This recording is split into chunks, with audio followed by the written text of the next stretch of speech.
Ahoj, já jsem Domča.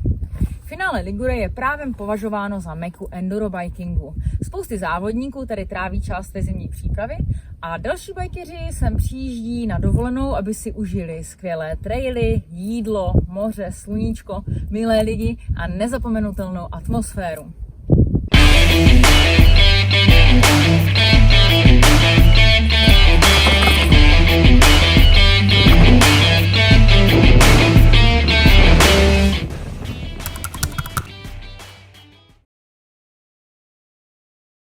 Pokud jsi zapřísáhlý sjezdař a nemáš enduro kolo, tak vyraž raději do Sanrema, protože v finále je vyhlášená enduro lokalita.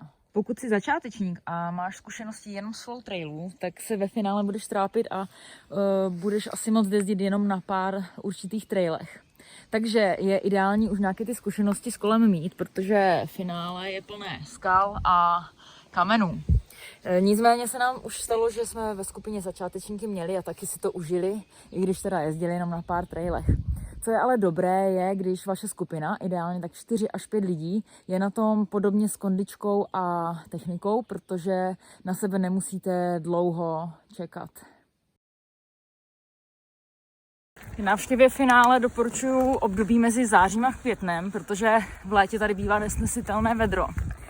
No a co se týče zimních měsíců, od listopadu do února, může se stát, že na výše položených trailech bude ležet sníh, ale je to vyloženě o štěstí, protože se nám stalo s partou, že v listopadu propršel celý týden a naopak o měsíc později v prosinci jsme jezdili v kraťasách.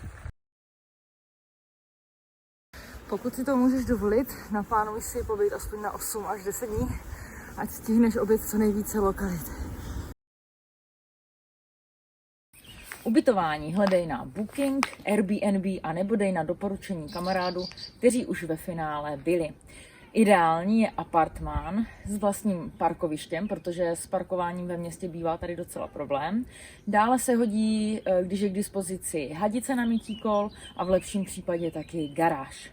Ideální poloha je v části Final Borgo, protože máš blízko na traily, na pláž, do obchodu, do servisu, prostě všude. Jídlo určitě netahej z domu. Pohodlně ho pořídíš v menších obchůdcích i větších supermarketech, na tržišti, v barech, pizzerkách, restauracích a to za podobnou nebo možná malinko vyšší cenu než u nás.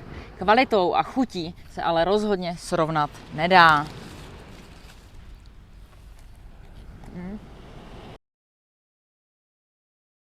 Více než 100 trailů najdeš nejen ve finále Ligure, ale i v okolních městech. Některé končí přímo u moře, jiné jsou schovány více ve vnitrozemí. Super je to, že na všechny se dostaneš pohodlně na kole přímo z ubytování. To znamená, nejsou moc daleko a nemusíš na ně dojíždět autem. Traily tu jsou většinou ve skvělé kondici, protože se tu o ně stará partička skvělých trailbuilderů. Podrobnější info o trailech najdeš na webu finaleoutdoors.com a s orientací na trailech ti pomůže apka Trailforks. Další informace o trailech a moje tipy na traily, které by si určitě měl sjet, až sem přijedeš, natočím zase někdy příště. Lanovky ve finále nehledej. Pokud už se ti nechce šlapat, můžeš využít služeb místních šatlovacích společností. Objednáš si je buď osobně, nebo přes internet.